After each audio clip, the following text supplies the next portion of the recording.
قلب ينبض بالقرآن. الحمد للہ رب العالمین والصلاة والسلام علی اشرف الانبیاء والمرسلین نبینا محمد وعلی آلہ وصحبہ اجمعین. اما بعد فاعوذ باللہ من الشیطان الرجیم. بسم اللہ الرحمن الرحیم. القاریہ ما القاریہ وما ادراک ما القاریہ یوم یکون الناس کالفراش المبثوث وتکون الجبال کالعہن المنفوش فأما من ثقلت موازینہ فهو فی عیشة راضیہ وأما من خفت موازینہ فأمہ ہاویہ وما ادراک ما ہیہ نار حامیہ. صدق اللہ العظیم. رب اشرح لی صدری ویسر لی امری واحلل عقدۃ من لسانی یفقہوا قولی. رب یسر ولا تعسر وتمم بالخیر. آمین یا رب العالمین. اعراب القرآن سلسلے میں آج ہم قرآن مجید کی 11 آیات پر مشتمل صورتوں میں سے ایک صورت جو ہے وہ انالیسس کے لیے انشاءاللہ تعالی مطالعہ کریں گے. آپ کو یاد ہوگا کہ پچھلے پروگرام میں ہم نے قرآن مجید کی 9 آیات پر مشتمل صورتیں جو ہیں، اور دلچسپ بات یہ ہے کہ قرآن مجید میں صرف ایک صورت ہے جس کی 9 آیات ہیں، اور اس سے زیادہ دلچسپ بات یہ ہے کہ 10 آیات پر مشتمل قرآن مجید میں کوئی صورت نہیں ہے. تو 9 آیات پر مشتمل ایک صورت ہے، اور اس کے بعد ہم آج جمپ کر رہے ہیں 11 آیات پر مشتمل صورتوں کی طرف. تو 11 آیات پر مشتمل صورتیں قرآن مجید میں آپ کو بہرحال مل جائیں گی. تو اس سلسلے کی یہ پہلی صورت ہے سورۃ القاریہ. تو جیسے میں نے کہا کہ سورۃ القاریہ مکی صورت ہے اور اس کی 11 آیات ہیں. القاریہ جیسے کہ اس سورہ مبارکہ کے نام سے ظاہر ہے کہ یہ قیامت کے جو مختلف نام اللہ تعالیٰ نے قرآن مجید میں ذکر کیے ہیں ان ناموں میں سے ایک نام ہے. قرآن مجید میں اللہ تعالیٰ نے قیامت کے بہت سارے نام ذکر کیے ہیں. قیامت کا ایک نام جو سب سے مشہور اور اس کے بالکل نام سے مناسبت رکھنے والا نام جو ہے وہ القیامہ ہے، اور قرآن مجید میں آپ جانتے ہیں کہ 29ویں پارے میں ایک پوری سورۃ القیامہ موجود ہے. اسی طرح قیامت کا ایک نام ہے الحاقہ. الحاقہ کے معنی ہے حق ہونے والی. تو قیامت چونکہ حق ہو کر رہے گی اس لیے اس کا نام الحاقہ ہے، اور اس نام سے بھی قرآن مجید میں پوری ایک صورت موجود ہے 29ویں پارے میں سورۃ الحاقہ. اس کے بعد قیامت کے ناموں میں سے ایک نام ہے الغاشیہ. الغاشیہ کے معنی ہے ڈھانپ لینے والی.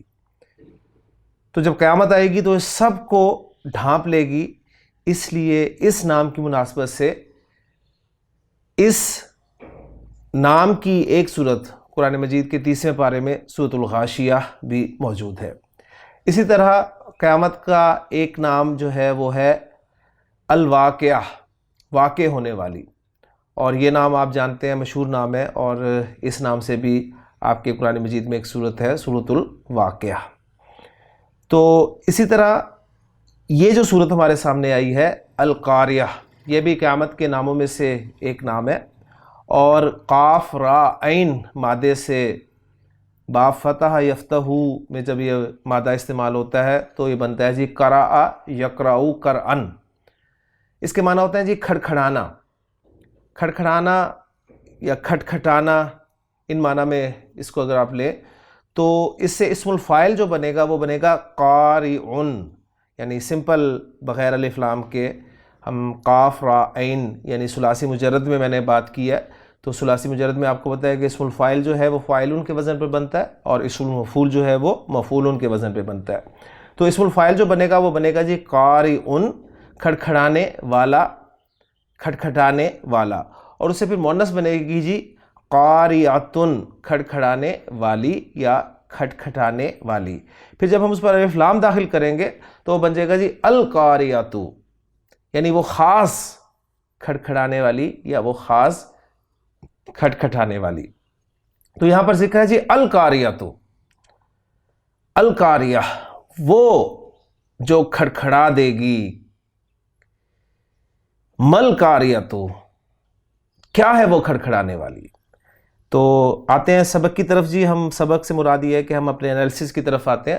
جو ہمارا اس پروگرام کا اعراب القرآن کا اصل مقصد ہے کہ قرآن مجید میں آیات کا انالیسس کر کے ہم ان آیات کو یاد بھی کرنے کی کوشش کریں اور ان کے مفہوم کو سمجھنے کی بھی کوشش کریں.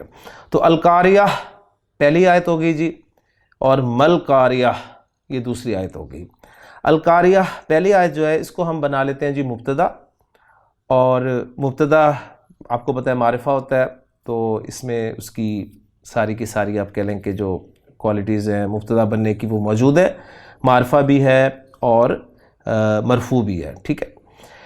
اس کے بعد اس کی خبر ہم لائیں گے جی مل قاریاتو. یہ مل قاریہ اس کا الگ سے انالیسس کریں گے ہم.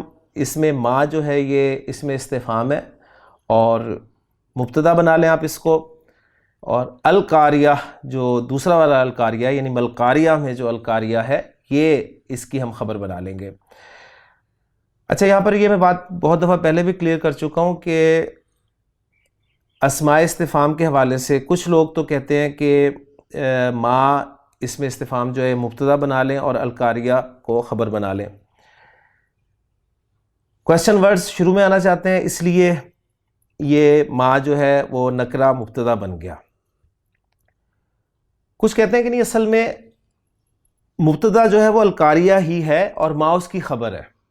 یعنی جیسے ہم اردو میں کہتے ہیں نا القاریہ کیا ہے، یعنی القاریہ کیا ہے، اس کا ترجمہ یہی کریں گے نا ملقاریہ تو القاریہ کیا ہے. تو القاریہ مبتدا ہو گیا اور کیا ہے اس کی خبر ہوگی. اب کیا کے لیے ما کا لفظ ہے ہمارے پاس، اور ہے کی عربی آپ جانتے ہیں کہ ہے ہی نہیں، لہٰذا القاریۃ ما یہ جملہ بنا.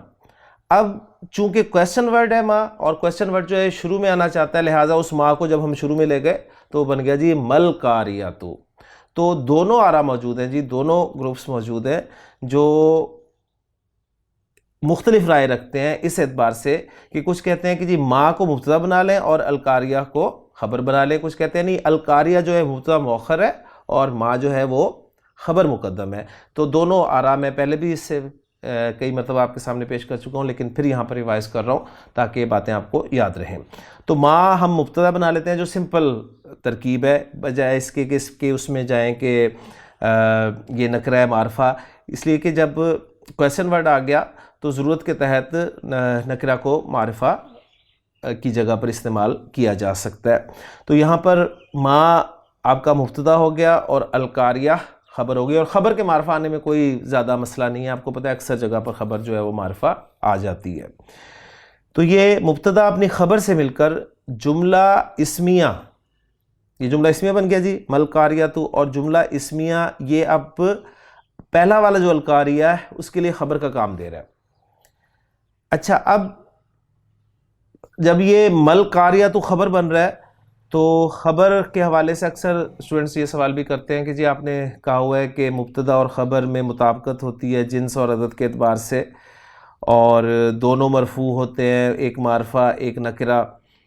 تو یہ جملے پر وہ معرفہ نکرہ اور مرفوع منصوب اور مجرور کے رولز کیسے اپلائی ہوتے ہیں، تو یہ میں پہلے بھی عرض کر چکا ہوں اپنے مختلف لیکچرز میں، اور خاص طور پہ جب سورۃ الحدید کا انالیسس میں نے کیا تھا اس میں میں نے باقاعدہ جملے کی اقسام بتائی تھی. اور جملے کی اقسام کے حوالے سے خاص طور پہ وہ جملے بھی جن کا کوئی نہ کوئی آپ کہہ لیں محل ہوتا ہے، اور کچھ جملے ایسے ہوتے ہیں جن کا کوئی محل نہیں ہوتا ہے. ٹھیک ہے.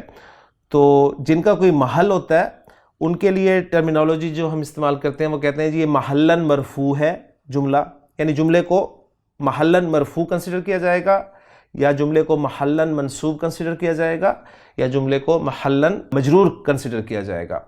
اور جن جملوں کا کوئی اعراب نہیں ہوتا، یعنی اعراب میں اس سینس میں کہہ رہا ہوں کہ جو کیٹیگری وہ لے کر آتے ہیں اس کے اعتبار سے، تو ان کو کہتے ہیں جی لا محل لہا، لا محل لہا. تو اس مرتبہ میں جو آپ کو انشاءاللہ تعالی نوٹس دوں گا، یعنی نوٹس سے مراد وہ جو آپ کے سامنے پکس آتی ہیں انالیسس کے حوالے سے، تو اس پہ اکثر آپ کو اب انشاءاللہ تعالی اس سورہ مبارکہ میں یہ لکھا ہوا ملے گا کہ اس جملے کا اعراب بھی تھوڑا سا میں آپ کو واضح کرنے کی کوشش کروں گا کہ اس کا اعراب محلن مرفوع ہے، منصوب ہے یا مجرور ہے یا لا محل لہا ہے، اس کا کوئی اعراب نہیں ہے. تو اب چونکہ خبر کی جگہ پر آ رہا ہے تو خبر آپ کو پتہ ہے مرفوع ہوتی ہے، لہٰذا ہم اس جملے کو یہاں کریں گے کہ جملہ اسمیہ یہاں پر محلن مرفوع ہے. تو یہ ساری تمہید میں نے باندھی تھی صرف اس بات کے کہنے کے لیے.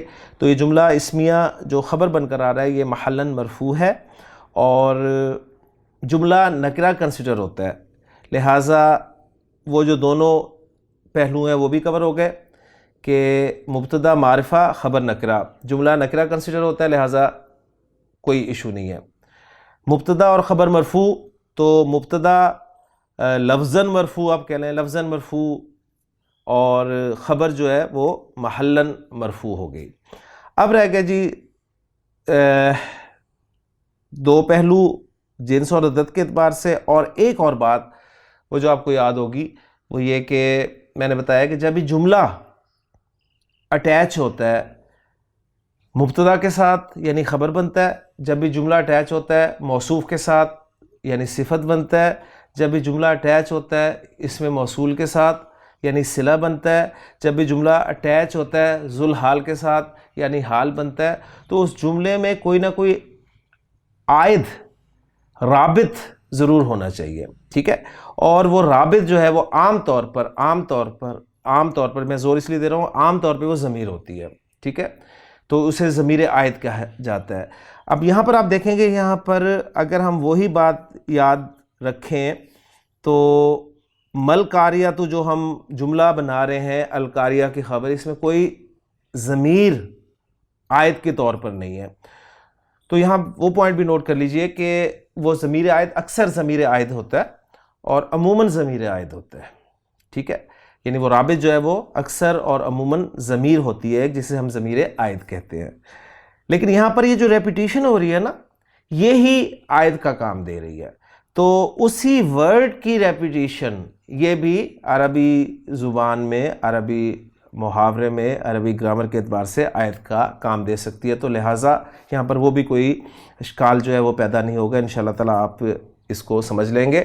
تو یہاں پر پہلا القاریہ جو ہے وہ دوسرے مل قاریہ دوسری آیت کے ساتھ مل کر ایک پورا جملہ اسمیہ بنا رہا ہے، اور چونکہ جملہ اسمیہ شروع والا ہے تو اسے ہم کہیں گے جی یہ جملہ اسمیہ ابتدائیہ ہے. لیں جی الحمدللہ دو آیات ہماری ساتھ ہی ہو گئی ہیں. اب ہم آتے ہیں تیسری آیت کی طرف. تیسری آیت ہے جی وما ادراک مل قاریہ. اس میں واو آپ لے لیں جی عاطفہ لے لیں، ما پھر اس میں استفہام آ گیا مبتدا بنا لیں، اور جب مبتدا آ گیا تو آگے اس کی خبر آئے گی. اب وہ خبر کیا ہے اس کو نوٹ کریں، وہ ہے جی ادراک مل قاریۃ. یہ پوری اس کی خبر ہوگی. اب یہ جو خبر ہے تو گویا اب آپ کو اندازہ ہو گیا ہوگا، ساتھ ساتھ آپ اس کو بھی نوٹ کریں کہ ماں کو آپ نے مبتدا بنایا تو ادراک مل قاریۃ، یہ پورا جملہ جو ہے اس کی خبر بن رہا ہے. تو یہ پورا جملہ جو ہے محلاً مرفوع خبر بن جائے گا. ٹھیک ہے، اور یہ جملہ فعلیہ ہے، پہلے جملہ اسمیہ تھا تو اور یہ جملہ جو ہے یہ فعلیہ ہے. فعلیہ اس لیے کہ یہ ادرا فعل سے شروع ہو رہا ہے اور وہ آپ کو پتہ ہے اس میں استفہام سے شروع ہو رہا تھا. تو یہ چیزیں بھی الحمدللہ ساتھ ساتھ جو ہے وہ آپ کے تازہ ہوتی جا رہی ہیں. جو رولز ہم نے پڑھے تھے اس وقت اتنے وہ ذہن میں نہیں رہے تھے، جیسے جیسے ہم اپلیکیشن کی طرف آ رہے ہیں الحمدللہ وہ ساری باتیں ذہن میں تازہ ہوتی جا رہی ہیں. تو ماں آپ کا مبتدا ہم نے بنا لیا جی، اس کے بعد خبر آ رہی ہے جی ادراک مل قاریۃ. اب ادراک، ادرا یدری ادراءن، باب فعل دال را یا مادہ ہے، ادرا فعل اور فاعل ہو گیا جی، ماضی کا صیغہ پہلا، اس نے بتایا، لفظی ترجمہ ہوگا اس نے بتایا. درا یدری کے معنی ہوتے ہیں جی جاننا. جب ثلاثی مجرد میں دال را یا مادہ استعمال ہوتا ہے، باب ضربہ سے آتا ہے، تو اس کے معنی ہوتے ہیں جی درا یدری درایتن جاننا. اور جب اب فعال میں آئے گا تو کسی کو بتانا، یعنی پھر اس کا ہم اردو محاورے میں ترجمہ کر دیتے ہیں وما ادراکا کا کہ تجھے کیا معلوم. تو یہ اس کے بنیادی معنی آپ کے علم میں ہونے چاہیے. یہ محاورہ تن ترجمہ ہم اردو میں ایسا کرتے ہیں. تو ادرا اس نے بتایا، کا مفعول آ گیا جی تجھے. اچھا ادراکا اس نے بتایا تجھے، اس نے بتایا تجھے کیا بتایا؟ مل قاریۃ. یعنی یہاں پتہ چلا کہ ادرا یدری یہ دو مفعول چار ہے، تو کاف جو ضمیر ہے ضمیر متصل، ٹھیک ہے، اٹیچ ضمیر جو ہے یہ بن رہی ہے جی مفعول اول. اور جو مل قاریۃ آگے جملہ ہے جس کا انالیسس ہم پہلے کر چکے ہیں، ٹھیک ہے، اس کا انالیسس کیا ہے؟ ما استفہامیہ مبتدا اور القاریۃ خبر. مبتدا اپنی خبر سے مل کر جملہ اسمیہ ہو کر اب یہ ادرا فعل کے لیے دوسرا مفعول بن رہا ہے. اب یہ چونکہ مفعول بن رہا ہے جملہ اسمیہ، اور جب جملہ مفعول بن کر آئے گا تو مفعول کا اعراب کیا ہوتا ہے جی؟ مفعول منصوب ہوتا ہے. لہٰذا ہم اس مل قاریۃ یعنی جملہ اسمیہ کو محلاً منصوب کہیں گے، ٹھیک ہے، یہ محلاً منصوب ہو جائے گا. اور پھر اس کے بعد یہ مفعول ثانی بن جائے گا ادرا فعل کا. تو ادرا فعل اپنے فاعل اپنے دونوں مفعول اول کاف ضمیر متصل اور مفعول ثانی مل قاریۃ جملہ اس کے ساتھ مل کر یہ خبر بن گیا ما کی. ما مبتدا اپنی خبر کے ساتھ مل کر جملہ اسمیہ بنا. اور اس واو کو میں نے عاطفہ کہا تھا، نہیں اس کو آپ ایسا کریں کہ اس کو آپ واو اعتراضیہ بنا لیں. اعتراضیہ سینس میں کہ آپ پہلے بھی میں ذکر کر چکا ہوں کہ ایک بات چل رہی ہوتی ہے اس میں پھر بیچ میں ایک بات کر دی جاتی ہے. تو اگر اس کو واو اعتراضیہ مان لیں ہم تو پھر یہ جملہ جو ہے جملہ اسمیہ معترضہ بنا دیا جائے گا اور اس کا کوئی محل نہیں ہوگا. کیونکہ اگر عاطفہ اس جملے کو بنائیں تو ڈیفینیٹلی یہ جس پر عطف ہوگا اور جس پر عطف ہوگا اس جملے کا جو اعراب ہوگا پھر اس کا اعراب بھی ہمیں جملے کا وہی ماننا پڑے گا. لہٰذا اس لیے ہم اسے جملہ اسمیہ معترضہ بنا رہے ہیں واو اعتراضیہ کر کے، اور اس جملے کا کوئی محل اعراب نہیں ہے، یعنی لا محل لہا یہ ہو جائے گا جی، ٹھیک ہے. اس میں آپ کچھ سوال یہ پوچھیں گے جی لا محل لہا، لا محلہ تو وہی ہو گیا لا نفی جنس، اور محلہ اس کا اسم ہو گیا، اور لہا میں ہا کی ضمیر جملے کی طرف جا رہی ہے. تو یہ ساری چیزیں بھی آپ الحمدللہ نوٹ کرتے ہیں. تو یہاں پر ہماری تیسری آیت بھی مکمل ہو گئی. ترجمہ بھی ساتھ ساتھ دیکھ لیں، سمپل سا ترجمہ ہے. اکثر یاد ہے یہ صورت، بچپن میں مجھے یاد ہے کہ ہم نے جب ہم غالباً چھٹی کلاس میں تھے تو اس وقت ہی ہمیں یہ صورتیں، یہ چھوٹی چھوٹی صورتیں جو یاد تھیں اس وقت کی یاد ہے، اور الحمدللہ ترجمہ بھی اس وقت کا یاد ہے. لیکن گرامیٹیکلی اور مفاہیم کے اعتبار سے، مضمون کے اعتبار سے سمجھ اب میں آ رہی ہیں جی. یہ تو القاریہ کھڑکھڑانے والی، مل قاریہ کیا ہے وہ کھڑکھڑانے والی، وما ادراک مل قاریہ اور اے مخاطب تجھے کیا معلوم کیا ہے وہ کھڑکھڑانے والی. پھر اللہ تعالیٰ کا کرم ہے، فضل ہے، وہ خود ہی بتا دیتا ہے کہ وہ کیا ہے. اور یہ اسلوب آپ کو قرآن مجید میں ملے گا، اکثر جگہ پر ملے گا. جیسے سورۃ الحاقہ کا بھی یہ اسلوب ہے، الحاقہ ملحاقہ وما ادراک ملحاقہ. تو بالکل سیم اسلوب ہے جی. یہ انشاءاللہ تعالیٰ ایک ہو گیا. تو جب سورۃ الحاقہ کی یہ 3 آیات آپ کریں گے تو اس وقت میں کوئی انالیسس بیان نہیں کروں گا. اگلی چوتھی آیت آ رہی ہے جی، یوم یکون الناس کالفراش المبثوث. یوم یکون الناس کالفراش المبثوث، اس میں پہلا لفظ ہے جی یوم.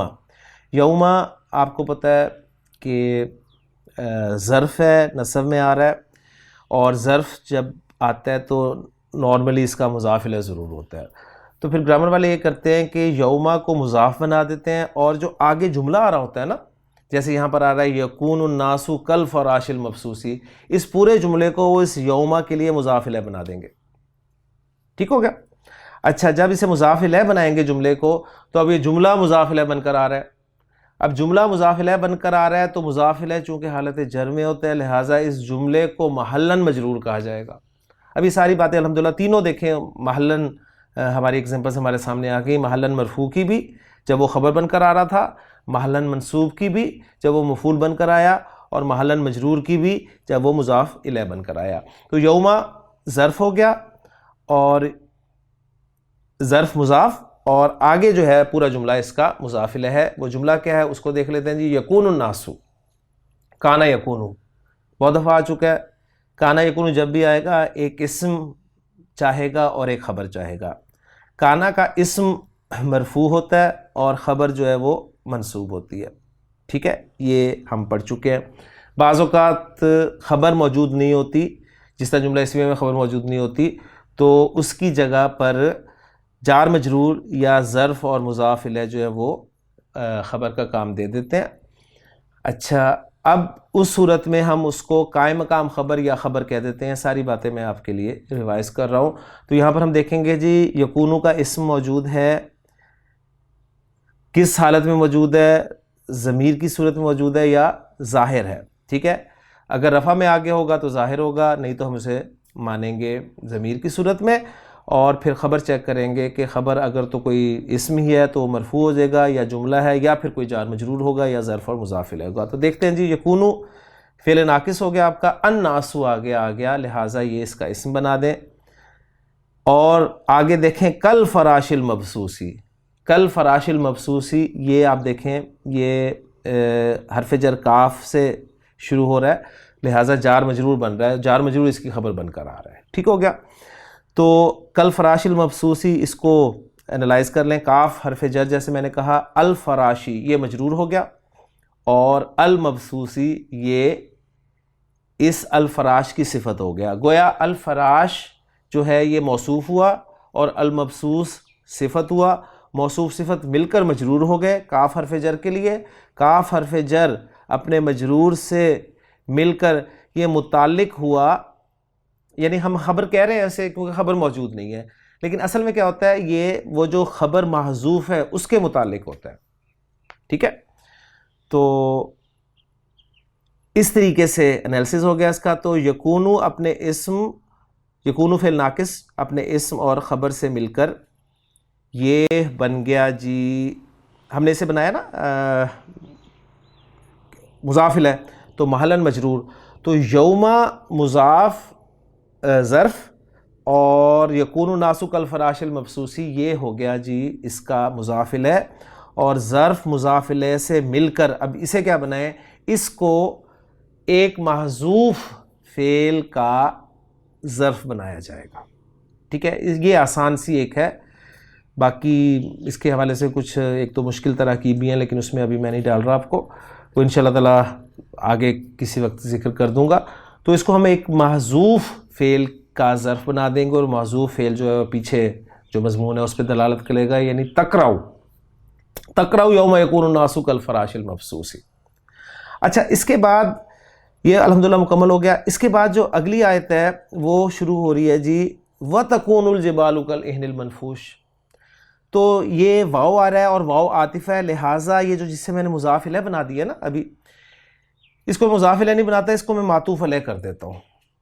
ٹھیک ہے، یا سمپل سی بات ہے، اسے آپ نے مضاف الیہ بنا دیا. ٹھیک ہے، اب جو آگے ہے واو عاطفہ کر کے جو جملہ آ رہا ہے اس کو ہم معطوف کر دیں گے یوم یکون الناس کالفراش المبثوث پہ. ٹھیک، دونوں طریقے آپ کے سامنے ہیں.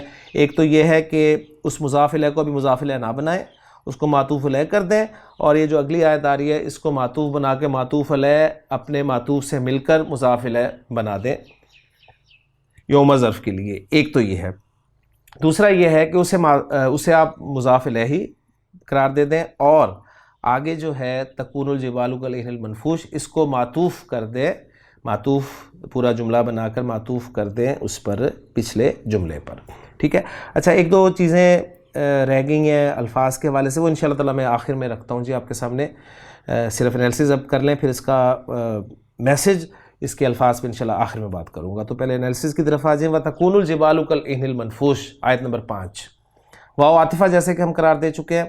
تکونو، پھر کانا یکونو، وہاں پر یکونو تھا اس لیے کہ الناس اس کا اسم تھا. یہاں پر تکونو آ رہا ہے چوتھا صیغہ، اس لیے کہ الجبالو اس کا اسم آ رہا ہے آگے.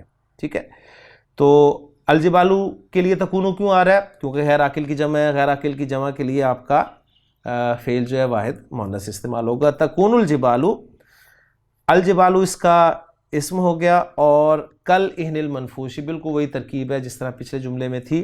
کاف حرف جر، الہنی موصوف، المنفوشی صفت موصوف صفت سے مل کر مجرور، جار مجرور مل کے متعلق ہو گئے خبر محذوف کے تکونو کی، ٹھیک ہے. اور یہ تکونو اپنے اسم اور خبر سے مل کر یہ معطوف ہو گیا، معطوف علی یکون الناس کالفراش المبثوث پہ، ٹھیک ہو گیا. یا معطوف علیہ اور معطوف مل کر یہ مضاف الیہ ہو گئے. 5 آیات ہو گئیں جی. چھٹی آیت فَأَمَّا مَنْ ثَقُلَتْ مَوَازِينُهُ. یہ فا جو ہے اس کو استنافیہ مان لیں، آسان ہے، اور بھی اس کے حوالے سے بہت ساری چیزیں آئی ہوئی ہیں گرامر والوں نے کیا، لیکن آسان ہے. فا استنافیہ الگ جملہ ہو رہا ہے. اما یہ آپ جانتے ہیں کہ یہ حرف شرط و تفصیل ہے، شرط کے لیے بھی آتا ہے اور تفصیل بھی بیان کرتا ہے. شرط کے لیے اس لیے کہتے ہیں کہ اس کا جواب ہوتا ہے آگے اور اس جواب پر فا داخل ہوتی ہے، اور تفصیل بیان کرتا ہے. تو یہ حرف شرط و تفصیل ہو گیا. آگے اصل میں چیز آ رہی ہے، ایک ہوگی شرط اور ایک پھر ہو جائے گا اس کا جواب، جو کہ آپ آگے دیکھیں گے. لیکن ان کو شرط و جواب کو ہم نے کیا بنانا ہے یہ اب میں آپ کے سامنے رکھوں گا جی. تو من ثقلت موازینہ، من ثقلت موازینہ، من جو ہے جی اسم الموصول ہے، اور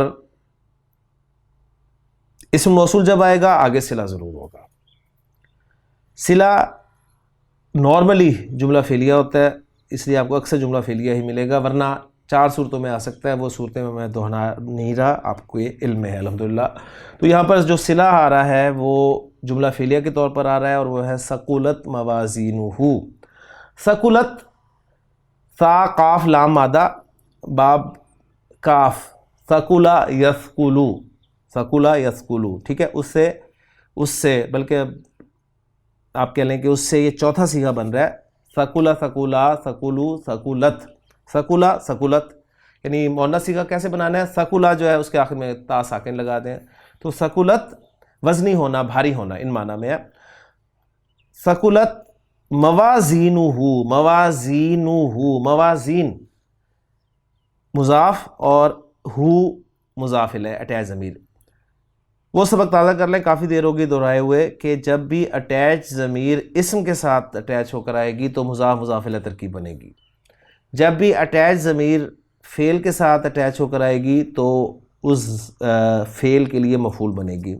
اور جب وہ کسی حرف کے ساتھ اٹیچ ہو کر آئے گی تو اس حرف کے اعتبار سے اگر حرف جر کے ساتھ آ رہی ہے تو مجرور ہوگی، اور اگر حروف مشبہ بالفعل کے ساتھ آ رہی ہے اٹیچ ہو کر تو منصوب ہوگی. یہاں پر اسم کے ساتھ آ رہی ہے لہٰذا یہ مضاف مضاف الیہ کنسٹرکشن بن رہی ہے. موازین، موازین کے بارے میں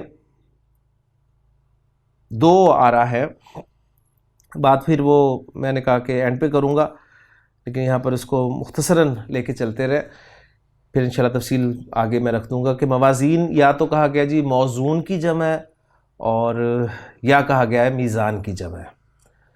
اچھا یہ دونوں باتیں رکھے سامنے، ڈیٹیل پھر انشاءاللہ تعالیٰ آخر میں رکھ دوں گا. تو موازینہ، اس کے موازین، ثقلت، من ثقلت موازینہ، ثقلت موازینہ فعل اپنے فاعل کے ساتھ مل کر جملہ فعلیہ ہو کر یہ صلہ بن گیا من کے لیے. اور صلہ جو ہے اس کا لا محلہ لہا، اس کا اعراب کوئی نہیں ہوتا.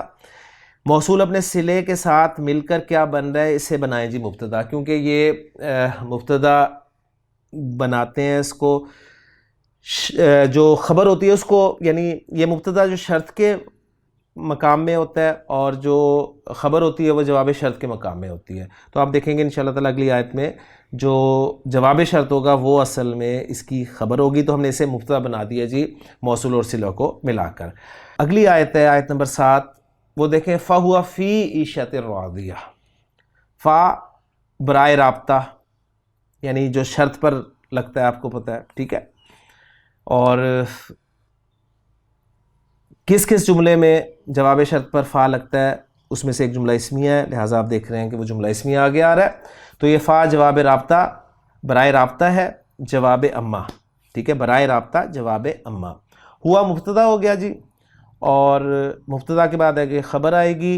خبر نارمل بھی ہو سکتی ہے، جملہ فعلیہ بھی ہو سکتی ہے، جملہ اسمیہ بھی ہو سکتی ہے، اور جار مجرور بھی ہو سکتی ہے. تو جار مجرور آگے خبر آ رہی ہے فی عیشۃ راضیۃ. فی جار ہے، عیشۃ موصوف، راضیۃ صفت، موصوف اپنی صفت کے ساتھ مل کر مجرور، اور جار و مجرور مل کر یہ متعلق خبر ہے جی، ٹھیک ہے، خبر نہیں ہے چونکہ، تو اسے ہم خبر کہہ دیتے ہیں، لیکن اصل میں یہ اس ہوا کے لیے جو خبر ہے اس کے متعلق ہے۔ مبتدا اپنی خبر کے ساتھ مل کر خبر بنا، کس کی خبر؟ پیچھے من ثقلت موازینہ کی، من ثقلت موازینہ کو ہم نے مبتدا بنایا تھا تو اس کی خبر بن گئی ہوا فی عیشۃ راضیہ، ٹھیک ہے۔ اب یہ چونکہ خبر بن رہی ہے ہوا فی عیشۃ راضیہ، لہٰذا اسے جملہ اسمیہ کو ہم محلاً مرفوع کر رہے ہیں، ٹھیک، یہ محلاً مرفوع ہو گیا۔ تو یہ اس طرح کی جو اما والے جملے آئیں گے نا ان کو نوٹ کر لیں کہ ایک تو یہ بات کہ اما جب بھی آئے گا اس کے جواب پر فا آپ کو ملے گا، ایک بات، ٹھیک ہے۔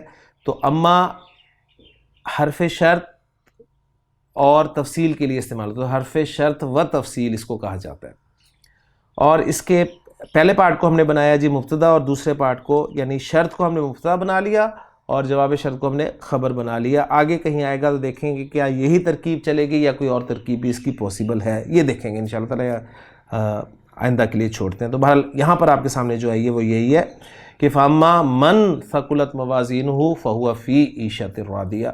7 آیات ہوگی جی، 8ویں آیت ہے بالکل اسی پیٹرن پہ، وَأَمَّا واو عاطفہ، وَأَمَّا مَنْ خَفَّتْ مَوَازِينُهُ، وہاں تھا من ثقلت موازینہ، یہاں ہے من خفت موازینہ، اور وہاں پر جواب تھا فَهُوَ فِي عِيشَةٍ رَاضِيَةٍ، یہاں پر جواب ہے فَأُمُّهُ حَاوِيَةٌ، یعنی وہاں پر ہوا مبتدا تھا اور فی عیشۃ راضیہ خبر تھی، یہاں پر امہ مضاف الیہ مبتدا اور حاویہ اس کی خبر آ رہی ہے۔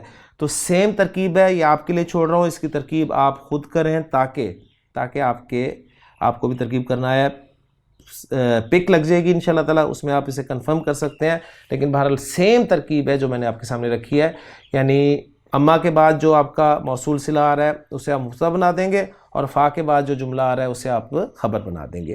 تو 9 آیات جی مکمل ہو گئیں، اور 10ویں آیت ہے جی وما ادراک ما ہی۔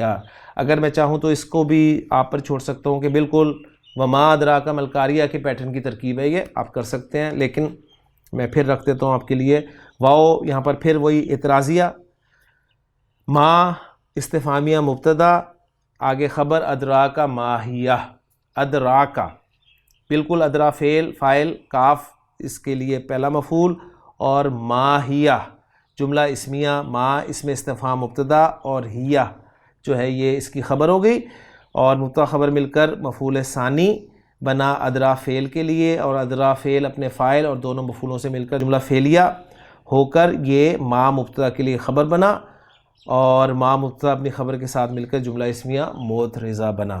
اب یہاں پر صرف ایک پوائنٹ ہے جی، آپ کو ہیہ کے آخر میں جو ہا نظر آ رہی ہے آپ دیکھ رہے ہیں اس پہ کوئی حرکت نہیں ہے۔ جو آپ کی ضمیر ہوتی ہے اٹیچڈ ہو کی ضمیر، وہ آپ نے دیکھا ہوا ہے کہ یا تو آپ کو الٹے پیش کے ساتھ نظر آتی ہے قرآن مجید میں مصحف میں، یا وہ آپ کو سیدھے پیش کے ساتھ نظر آتی ہے، یا وہ آپ کو کھڑی زیر کے ساتھ نظر آتی ہے، یا وہ آپ کو سیدھی زیر کے ساتھ نظر آتی ہے۔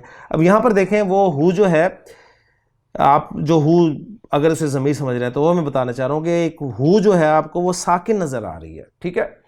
تو نوٹ کر لیں کہ یہ جو ساکن ہے یہ ہو، یہ وہ اصل میں ضمیر نہیں ہے، یہ اس ردم کو، اس وزن کو برقرار رکھنے کے لیے لائی گئی ہے۔ اصل میں یہ تھا جی ہیا کی ضمیر جو ہے نا، ہوا ہیا، یہ وہ والی ضمیر ہے ہیا، اس کے اینڈ پہ ایک ہا لگائی گئی ہے جسے ہائے سکت کہا جاتا ہے، ہائے سکت، سین کاف تا ہائے سکت، یعنی یہ اس وزن کو، اس ردم کو برقرار رکھنے کے لیے لائی جاتی ہے، اور اس کی بہت ساری ایگزامپلس قرآن مجید میں ملیں گی۔ مثلا سورۃ الحاقہ میں آپ کو بالکل یہی پیٹرن ملے گا کہ فَأَمَّا مَنْ أُوتِيَ كِتَابَهُ بِيَمِينِهِ فَيَقُولُ ہاؤ مُقْرَؤُ کتابیہ، وہ کتابیہ تھا، میری کتاب، اس کے آخر میں اس ردم کو، وزن کو برقرار رکھنے کے لیے ہائے سکت لگائی گئی۔ تو فَيَقُولُ ہاؤ مُقْرَؤُ کتابیہ انی ظننت انی ملاق حسابیہ، وہاں پر بھی ہائے سکت ہے، ٹھیک۔ اسی طرح فَهُوَ فِي عِيشَةٍ رَاضِيَةٍ، وہ گولتا ہے، ٹھیک ہے۔ تو آپ کو خود پتہ چلے گا کہاں پر گولتا ہا کی آواز دے رہی ہے، کہاں پر وہ ضمیر ہا کی آواز میں آ رہی ہے اور کہاں پر ہائے سکت جو ہے وہ آ رہی ہے. اس طرح آگے بھی ہے وَأَمَّا مَنْ أُوتِيَ كِتَابَهُ بِشِمَالِهِ فَيَقُولُ يَا لَيْتَنِي لَمْ أُوتَ كِتَابِيَهْ وَلَمْ أَدْرِ مَا حِسَابِيَهْ يَا لَيْتَهَا كَانَتِ الْقَاضِيَةَ. تو یہ قاضیہ والی جو ہے گولتا ہے، اور باقی جو ہے چیک کیجئے گا سورۃ الحاقہ میں انشاءاللہ تعالیٰ، وہ بھی آپ کو فرق پتہ چل جائے گا. تو یہ ہائے سکت ہے. بہرحال یہ جملہ ہمارا بن گیا جی جملہ اسمیہ معترضہ. اور آخری آیت اس سورہ مبارکہ کی ہے وہ ہے جی نارن حامیہ. سوال کیا گیا تھا نا کہ اور تمہیں کیا معلوم وہ حاویہ کیا ہے، تو اس کے بارے میں جواب دیا گیا کہ ہیا. تو یہاں پر ہم ہیا مبتدا کو محذوف مان لیں گے اور پورے جملہ بنائیں گے. گرامر والے پورا جملہ بناتے ہیں. تو ہیا مبتدا اور نارن حامیتن موصوف اور صفت مل کر یہ بن گئی جی خبر اس ہیا مبتدا محذوف کی. مبتدا محذوف اپنی خبر سے مل کر جملہ اسمیہ ہو گیا. تو الحمدللہ یہاں پر ہماری سورۃ القاریہ مکمل ہوئی، اور اب میں اس کے الفاظ اور اس کے مضمون کی طرف آتا ہوں. انشاءاللہ تعالیٰ وہ بھی آپ کے لیے فائدہ ہوگا. اور 11 آیات تھیں، چھوٹی چھوٹی آیات تھیں، آسانی سے اور جلدی الحمدللہ مکمل ہو گئی ہے.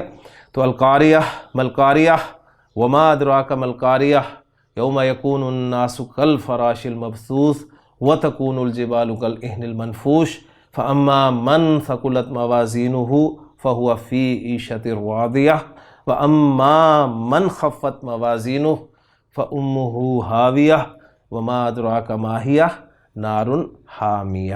لیجیے اب الفاظ کی طرف آجائے ذرا تیزی سے. ویسے میں کوشش کروں گا کہ نیکسٹ ٹائم ساتھ ساتھ ہی وہ مینشن کر دوں تاکہ وہ اسکوپ وہ جو فوکس ہے آیات کے حوالے سے وہ نہ ہمارا خراب ہو.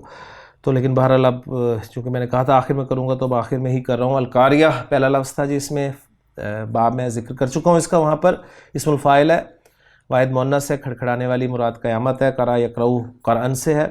اور آگے تھا جی یوم یکون الناس کالفراش المبثوث. تو الفراش جو ہے الفراشہ کی جمع ہے، اور الفراشہ کہتے ہیں جی پروانے کو. اور الفراش یہاں پر بطور جنس استعمال ہوا ہے، اس میں جنس کے، اس لیے آپ دیکھ رہے ہیں کہ الفراش کالفراش المبثوث میں الفراش المبثوث جو ہے المبثوث جو صفت لائی گئی ہے وہ مذکر واحد لائی گئی ہے. ٹھیک ہے نا؟ یعنی وہ سوال ذہن میں آتا ہے نا کہ اگر یہ اسم ہے الفراش اگر جمع ہے، میں نے کہا کہ الفراشہ کی جمع ہے، تو جمع ہے تو پھر کیا یہ جمع مکسر ہے؟ اگر جمع مکسر ہے تو صفت اس کی واحد مؤنث آنی چاہیے، یعنی یہ آنی چاہیے تھی کہ الفراش المبثوثۃ، یہ آنی چاہیے تھی. لیکن المبثوث آئی ہے، واحد مذکر آئی ہے. اس لیے آئی ہے واحد مذکر، یہ پوائنٹ میں آپ کو بتا رہا ہوں. یہاں پر الفراش جو ہے بطور اسم جنس کے استعمال ہوا ہے. ٹھیک ہے. اس کے بعد ہے جی المبثوث. اس کو بھی دیکھ لیں، یہ مفعول کے وزن پہ ہے. مبثوث اسم مفعول ہو گیا، تو با سا سا اس کا مادہ ہے. مبثوث با سا سا نون سے آتا ہے جی، باب نون سے، بثا یا بثو، اور بثن اس کا مصدر ہوگا. تو اس کے معنی ہوتے ہیں جی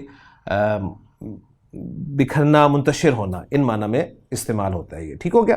اگلا لفظ ہے جی العہن. العہن جو ہے یہ رنگین اون کے لیے استعمال ہوتا ہے، اور اس کی جمع جو ہے یہ ہے عہون. اس کے بعد ہے المنفوش. المنفوش جو ہے یہ اسی طرح جس طرح المبثوث ہے اسی وزن پہ ہے المنفوش. اسم مفعول ہے، اور نون فا شین مادہ، نفشا ینفشو باب نون سے آتا ہے، نفشن نفوشن یعنی روئی یا اون وغیرہ دھننا. دھننا سمجھتے ہیں آپ کہ جب اسے روئی کو مشین میں ڈالا جاتا ہے، پینجا مشین میں، تو وہ بالکل گالوں کی طرح، بالکل آپ کہہ لیں کہ بڑی سافٹ ہو کر باہر نکلتی ہے. تو یہاں پر یہ ہے مراد کہ یوم یکون الناس کالفراش المبثوث، انسان تو بکھرے ہوئے پتنگوں کی طرح ہو جائیں گے، اور پہاڑ جو ہیں تمہیں بڑے سالڈ نظر آ رہے ہیں، یہ دھنی ہوئی رنگین اون کی طرح ہوں گے. اچھا، اس کے بعد ہے جی مادہ سا قاف لام جو آیا تھا فاما من ثقلت میں، وہ سا قاف لام باب کاف سے ہے، ثقل یثقلو، اور ثقلن یا ثقالتن بھاری اور وزنی ہونا.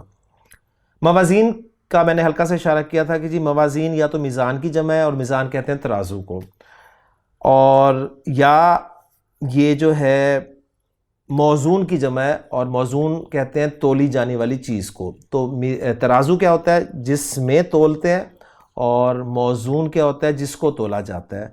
تو ترازو بھاری ہوں گے یا تولے جانے والے اعمال بھاری ہوں گے، تو یہ دونوں مراد ہیں. یہاں پر دونوں مراد ہو سکتے ہیں. میں ابھی اس کی ڈیٹیل بھی آپ کے سامنے رکھتا ہوں. اس کے بعد ہے جی ایشا. ایشا جو ہے یہ مصدر ہے آشا، عین یا شین مادہ ہے، باب ضربہ یضربو سے آشا یا عیشو، عیشن، عیشتن معاشن، زندہ رہنا کے معنی میں استعمال ہوتا ہے. اور بامانہ یہاں پر زندگی اور آرام، یعنی اس سے حاصل مصدر ہوگا، یعنی جو آپ زندگی اور آرام حاصل کر رہے ہیں وہ مراد ہے. راضیہ، یہ باب سین سے آتا ہے جی. راضیہ یردا، اس سے اسم الفاعل ہے جی راضیہ واحد مؤنث. اس کے بعد آگے خفت آیا تھا، خفت خا فا فا مادہ خفا، باب ضربہ سے خفا یا خفو، اور خفن یا خفتن اس کے معنی ہوتے ہیں ہلکا ہونا. اس کے بعد ہے ماں کے معنی میں بھی استعمال ہوتا ہے. اصل تو معنی اس کے ماں ہی ہے، اور ماں چونکہ اصل ہوتی ہے اس لیے ٹھکانہ بھی اس کا پھر ترجمہ کیا جاتا ہے. جمع امہات ہے، یہاں پر ٹھکانہ مراد ہے. ٹھیک ہے. حاویہ، یہ نار، ایک آگ ہے، اس کا اسم علم ہے آپ کہہ لیں. ٹھیک ہے. علم جب کہہ دیا آپ نے تو الف لام کی ضرورت نہیں، جس طرح جہنم ہے تو یہ علم ہو گیا، نار کا علم یہ کہا گیا ہے. میں اپنی طرف سے نہیں کہہ رہا، اس کے بارے میں یہ رائے ہے کہ یہ نار کا اسم علم ہے. اس کے بعد حاویہ، اس کا مادہ جو وہ ذکر کیا گیا وہ یہ ہے کہ ہا واو یا مادہ ہے اس کا، باب ضربہ یضرب سے ہوا یہوی، ہوین گرنا اترنا. اور اس کے بعد نار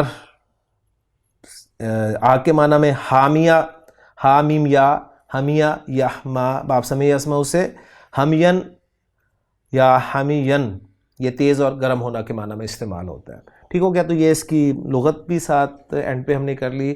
اور اب اس کا ذرا مضمون میں آپ کے سامنے رکھنا چاہتا ہوں کہ ذرا دیکھیے گا کہ القاریہ، کھڑکھڑانے والی. ملقاریہ، کیا ہے وہ کھڑکھڑانے والی؟ وما ادراک ملقاریہ، اور تمہیں کیا معلوم وہ کھڑکھڑانے والی کیا ہے؟ یعنی کھڑکھڑانا، زور زور سے کسی دروازے کو اگر کھٹکھٹایا جائے تو جو ہڑبڑاہٹ، گھبراہٹ پیدا ہوتی ہے، اس کا ہلکا سا آپ کہہ لیں کہ ایک آپ اندازہ کر سکتے ہیں کہ بہرحال جب وہ قیامت آئے گی تو جب وہ کھڑکھڑائے گی اور کھٹکھٹائے گی تو سب کچھ ہلا دے گی. یوم یکون الناس کالفراش المبثوث، اس دن تمام انسان جو ہیں وہ بکھرے ہوئے پتنگوں کی طرح ہوں گے. بکھرے ہوئے پتنگوں سے تشبیہ دی گئی ہے. تو کیوں دی گئی ہے اللہ تعالیٰ بہتر جانتا ہے، لیکن جو مفسرین نے وجوہات بیان کی ہیں یا جو سمجھ آئی ہے، یعنی ہر بات کرنے کے بعد بڑے سے بڑا مفسر یہ کہتا ہے واللہ عالم، اللہ بہتر جانتا ہے. تو جو سمجھ میں آتی ہے وہ بات یہ ہے کہ جو سور میں پھونکا جائے گا تو پہلی دفعہ جب سور میں پھونکا جائے گا تو آواز اتنی خوفناک ہوگی، اتنی سخت، اتنی تیز آواز ہوگی کہ اس آواز کی شدت سے تمام لوگ جو ہیں وہ مر جائیں گے. اور جس طرح صبح کے وقت آپ دیکھتے ہیں یا موسم برسات میں آپ دیکھتے ہیں پتنگے بکھرے پڑے ہوتے ہیں، بالکل اسی طرح تمام انسان ہو جائیں گے. یا تشبیہ اس لیے دی گئی ہے کہ جب سور میں دوسری مرتبہ پھونکا جائے گا اور لوگ زندہ ہو کر اٹھیں گے تو وہ اس آواز کی سمت چل پڑیں گے. وہ جو آواز آ رہی ہوگی اس کی سمت چل پڑیں گے. کوئی ادھر سے آ رہا ہوگا، کوئی ادھر سے آ رہا ہوگا، کوئی ادھر سے، کوئی ادھر سے، سب کی ڈائریکشن ایک ہوگی، چلے جا رہے ہوں گے اسی آواز کی سمت. تو جس طرح پتنگے برسات میں جب لائٹ جلتی ہے تو تمام کے تمام پتنگے اس لائٹ کی طرف چل پڑتے ہیں، کوئی ادھر سے، کوئی ادھر سے، کوئی ادھر سے، کوئی قطاریں نہیں ہوتی، سیکوینس نہیں ہوتا، بکھرے ہوئے پتنگوں کی طرح ہوں گے. تو یہ حال ہوگا انسانوں کا جی. یوم یکون الناس کالفراش المبثوث وتکون الجبال کالعہن المنفوش. اب وہ سٹیج کہ فاما من ثقلت موازینہ، بس جس کے ترازو بھاری ہوں گے. اچھا، یہاں پر ایک سوال کسی نے پھر بات یہ کی جی موازی، ترازو جمع کیوں استعمال کیا گیا؟ اس کے ترازو یعنی ایک سے زیادہ ترازو لگیں گے، یہ سوال کیا گیا. تو اس کا جواب بھی پھر انہوں نے دیا کہ انہوں نے کہا جی چونکہ انڈیویجولی معاملہ ہوگا لہٰذا اس لیے ترازو کا لفظ جو جمع لایا گیا ہے. یعنی انسان کے ترازو یعنی انسانوں کے مختلف ترازو ہوں گے تو وہ جمع کا لفظ اس لیے لایا گیا ہے موازین. میزان کی اگر جمع مانا جائے اس کو, تو جس کے ترازو بھاری ہوں گے. اب ترازو بھاری ہوں گے سے مراد ہے کہ اگر نیک اعمال کا پلڑے بھاری ہوں گے تو فہو فی عیشت راضیہ, وہ من چاہی زندگی میں ہوگا. یا اگر کہیں ترجمہ کہ جس کے اعمال بھاری ہوں گے یعنی تولی جانے والی چیزیں بھاری ہوں گی, ٹھیک ہے, تو فہو فی عیشت راضیہ, اعمال میں وزن ہوگا. ترازو کی جو شکل ہمارے سامنے عام طور پر آتی ہے وہ یہی ہے, آپ کو پتہ ہے کہ وہ 2 پلڑوں والا ترازو, ٹھیک ہے, اسے درمیان سے پکڑتے ہیں اور ایک اس پارٹ میں وزن ہوتا ہے اور دوسرے میں تولی جانے والی چیز ہوتی ہے, پھر اس کو برابر کر کے دکانوں پہ. لیکن آج کل جدید دور ہے, سکیلز جو ہیں وہ بھی الیکٹرانک اور الیکٹرک والے ہو گئے ہیں, الیکٹرانک سکیلز ہیں, تو اس میں کوئی یہ 2 پلڑوں والا تصور نہیں ہے. اس میں کیا ہوتا ہے جی, اس میں وہ جو ہے وہ فیڈ کر دیتا ہے کہ یہ چیز ہے, یہ اتنی اس وزن کی ہونی چاہیے, ٹھیک ہے, اور وہ چیز رکھتا جاتا ہے, اور جیسے ہی وہ چیز اس مطلوبہ وزن کو پہنچ جاتی ہے وہ آپ کو چیز اٹھا کر دے دیتا ہے. تو گویا ایک بات یہاں پر یہ سمجھ میں آتی ہے کہ یعنی جدید ذہن تو یہی سوچے گا, اب آگے جائیں گے تو شاید یہ 2 والا سلسلہ ہی نہ رہے, 2 پلڑوں والا ایک ہی اسکیل جو آپ کے سامنے ہوتا ہے, تو وہ سوچے گا کہ وہ بھاری کیسے ہوں گے, کیا مطلب ہوگا. تو اس کے لیے بھی قرآن نے تا قیامت انسان کے لیے ہدایت کا بندوبست کیا ہوا ہے کہ گویا اس میں فیڈ کر دیا جائے گا کہ اس شخص کو جو اللہ تعالیٰ کی طرف سے ملا تھا ماحول اور جو جینز ملے تھے, انسان کو اس کے جینز اور ماحول جو دیے جاتے ہیں اس سے مل کے انسان کا شاکلہ ایک بنتا ہے, ٹھیک ہے. ہر انسان کا ماحول ایک جیسا نہیں ہوتا, ہر انسان کے جینز ایک جیسے نہیں ہوتے, کوئی بہت ذہین ہوتے ہیں, کوئی نارمل ہوتے ہیں, کوئی, اور یہ انڈیویجولی جو حساب کتاب ہے نا یہاں سمجھ میں آتا ہے پھر اللہ تعالیٰ کیوں انڈیویجولی کرے گا, اس لیے کہ ہر ایک کو جو کچھ دیا ہے اس کے مطابق اس سے سوال کیا جائے گا. ایک کو ماحول بڑا اچھا ملا ہے دین پر عمل کرنے والا, ایک کو ماحول بہت مشکل ملا ہوا ہے, تو وہ بھی کاؤنٹ ہوگا. یہ ساری یعنی اس کے مطابق, اس کے جینز اور اس کے ماحول کے مطابق اس کا ویٹ کتنا ہونا چاہیے اس کے اعمال کا, وہ فیڈ کر دیا جائے گا اس میں, اور پھر اس کے اعمال جو ہیں اس میں تولے جائیں گے. اگر اس کے اعمال اس ریکوائرڈ لیول تک پہنچ گئے تو فہو فی عیشت راضیہ, وہ من چاہی زندگی میں ہوگا, ٹھیک ہے. یعنی یہاں پر وہ بھی تصور ختم ہو جائے گا کہ ہو سکتا ہے کہ ایک شخص جو ہے وہ 100 میں سے 33 مارکس لے, ٹھیک ہے. یعنی آپ ذرا ایک اسٹوڈنٹ کے لیول پہ لائے نا, جو ہم اکثر بات کرتے ہیں کہ ہماری زندگی جو ہے یہ دارالامتحان ہے, ہم سب طالب علم ہیں, رزلٹ ہے, وہ قیامت ہے. تو کیا ہوگا, طالب علم جو ہے, کچھ طالب علم ایسے ہوتے ہیں جو 33 نمبر لے لیتے ہیں, ٹھیک ہے. یہ بھی لیول مختلف ہوتا جا رہا ہے, کوئی کہیں 40% جو ہے وہ پاسنگ مارکس ہیں. بہرحال ہم ساری زندگی 33 نمبر کو دیکھتے آئے ہیں.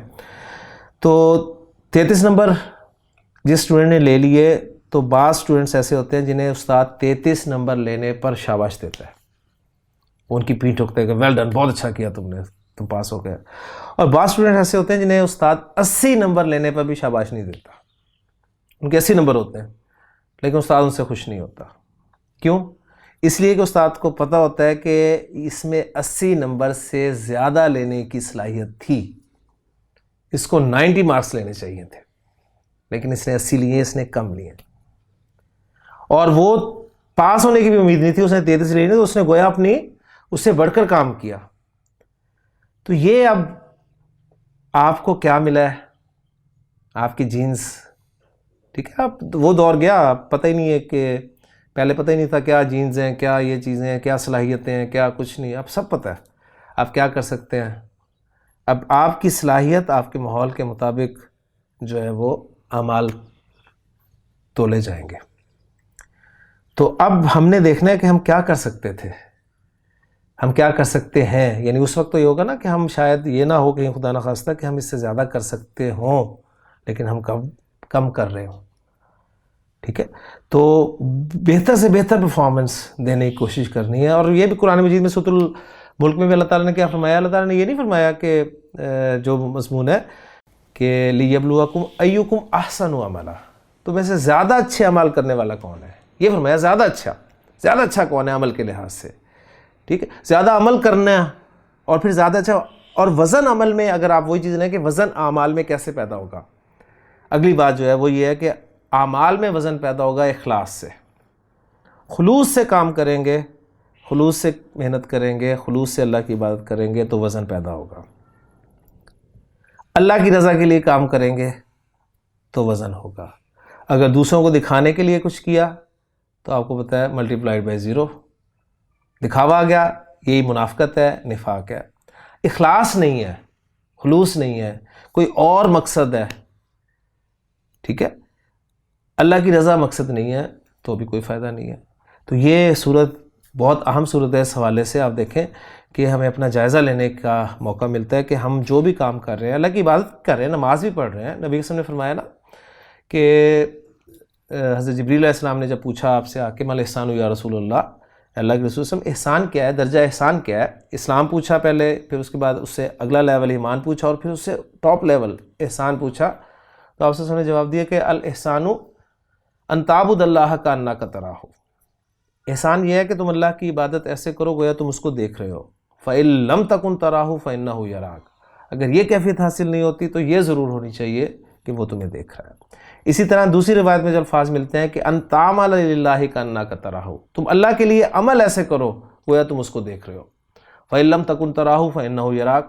اور تیسری روایت میں ایک لفظ ملتا ہے کہ ان تخش اللہ کانک تراہ, تم اللہ سے ڈرو ایسے جیسے تم اسے دیکھ رہے ہو.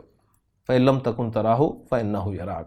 تو اللہ کے لیے, اللہ کی عبادت کرنا, اللہ سے ڈرنا اور اللہ کے لیے عمل کرنا, یہ اس میں درجہ احسان جو ہے وہ کیا ہے, وہ یہ ہے کہ گویا تم اس کو دیکھ رہے ہو. یہ نہیں حاصل ہوتا, ظاہر بات ہے یہ کہاں حاصل ہوگا, اتنا آسان کام تو ہے ہی نہیں. اللہ کو دیکھنا ویسے ممکن نہیں ہے, لیکن یہ ضرور ہونا چاہیے کہ وہ تو تمہیں دیکھ رہا ہے. تو یہ اس سے آپ دیکھیں وزن پیدا ہوگا. تو کوئی بھی عمل آپ کرتے ہیں, شیطان تو آ کے بڑی آپ کو شاباش بھی دیتا ہے اور یہ بھی کرتا ہے, ماشاءاللہ آج آپ نے 5 کی 5 نمازیں جو ہیں وہ مسجد میں باجماعت پڑھ لیں. ٹھیک ہے, تو وہ اس سے انسان بڑا ہوتا ہے, جی کیا بات ہے, اب تو میں 2 دن پڑھ لیں 3 دن پڑھ لیں. تو پھر وہ ہمارے ایک دوست ہیں وہ ذکر کرتے ہیں, جی سر ہمارا حال تو یہ ہے کہ اگر ہم کوئی ہفتہ 10 دن 5 وقت کی نمازیں باجماعت پڑھنے لگ جائیں تو ہم انتظار کر رہے ہوتے ہیں کہ اب وہی کب آئے گی ہماری طرف. تو یہ عجیب ہمارا حال ہے. تو شیطان کے وسوسوں سے بچتے ہوئے اللہ تعالیٰ کی عبادت, اللہ کا شکر ادا کریں. نماز اگر آپ کو جماعت کے ساتھ مل گئی ہے, جب آپ تکبیر اولیٰ کہ اللہ اکبر کہہ کے ہاتھ باندھتے ہیں تو دل میں اللہ کا شکر ادا کریں کہ اللہ تیرا شکر ہے تو نے مجھے یہ نماز باجماعت ادا کرنے کی توفیق عطا فرمائی. اللہ کو انوالو کریں ہر کام میں. ہم نے اللہ کو اپنے ہر کام سے نکال دیا. آپ کے پاس وسائل بھی ہیں, سب کچھ ہے آپ کے پاس, آپ چاہتے ہیں کرنا, ٹھیک ہے, لیکن اللہ کو انوالو ضرور کریں. اللہ سے کہیں اللہ میں یہ چاہتا ہوں میری مدد فرما. آپ نے کوشش کرنی ہے, آپ کریں گے, جیب سے پیسے آپ نے نکالنے ہیں, جانا آپ نے, سب کچھ آپ نے کرنا ہے, لیکن اللہ کو ضرور شامل کریں. اس کا مزہ, اس کی برکت انشاءاللہ تعالیٰ بہت ہوگی. ٹھیک ہے. اب دیکھیں جو ہم آگے جا رہے ہیں, ہم سمجھ رہے ہیں ہم ترقی کر رہے ہیں. ایکچولی ترقی نہیں کر رہے, ہم تنزلی کی طرف ہی جا رہے ہیں. کس اعتبار سے؟ اس اعتبار سے کہ پہلے جب کسان زمین میں بیج ڈالتا تھا, یعنی کھیت میں ہل چلانا, اس نے اس کے بعد بیج ڈالنا, اس کے بعد اس نے اللہ سے دعا کرنی. وہ گھر والے سارے مل کے دعا کریں, اللہ بارش برسا دے, بارش برسا دے. اللہ کو پکار رہے ہیں اور شدت کے ساتھ پکار رہے ہیں. انہیں پتہ ہے کہ بارش نہ ہوئی تو ہمارا یہ بیج جو ہے وہ مطلب فائدہ مند نہیں ہوگا. اب کیا ہوگا؟ وہ اللہ کو پکاریں گے, اللہ تعالیٰ پھر فضل کرتا ہے, بارش برساتا ہے, وہ پھر اللہ کا شکر ادا کرتے ہیں. آج کا کسان کیا کر رہا ہے؟ جدید کسان ہے, وہ کھیت میں ہل چلاتا ہے, بیج ڈالتا ہے, اور کیا وہ اللہ کو پکارتا ہے؟ وہ صرف ایک بٹن دباتا ہے اور اس کا کھیت جو ہے پانی سے سیراب ہو جاتا ہے۔ تو آہستہ آہستہ اللہ تعالیٰ کو ہم ہر چیز میں سے نکالتے جا رہے ہیں۔ ہر معاملے میں پہلے اللہ کو گرمی پڑ رہی ہے، بارش، موسم چینج نہیں ہو رہا، یہ نہیں ہو رہا، دعائیں مانگی جا رہی ہیں، یا اللہ بارش برسا دے، یا اللہ کرتے، مساجد میں نمازیں پڑھی جا رہی ہیں۔ لیکن اب کیا ہوتا ہے، اب ہم فوراً اپنا انٹرنیٹ کھولتے ہیں اور ویدر فور کاسٹ کے ذریعے چیک کر لیتے ہیں، جی اگلے 10 دن تک، 15 دن تک کوئی بارش نہیں ہونی، لہٰذا نہ کوئی دعا نہ کوئی کچھ، ذہن بن گیا آپ کا کہ جی 10-15 دن تو بارش ہونی نہیں۔ یعنی ان کے فور کاسٹ پہ ہمیں اتنا یقین ہوتا ہے کہ اس کے بعد بس ختم۔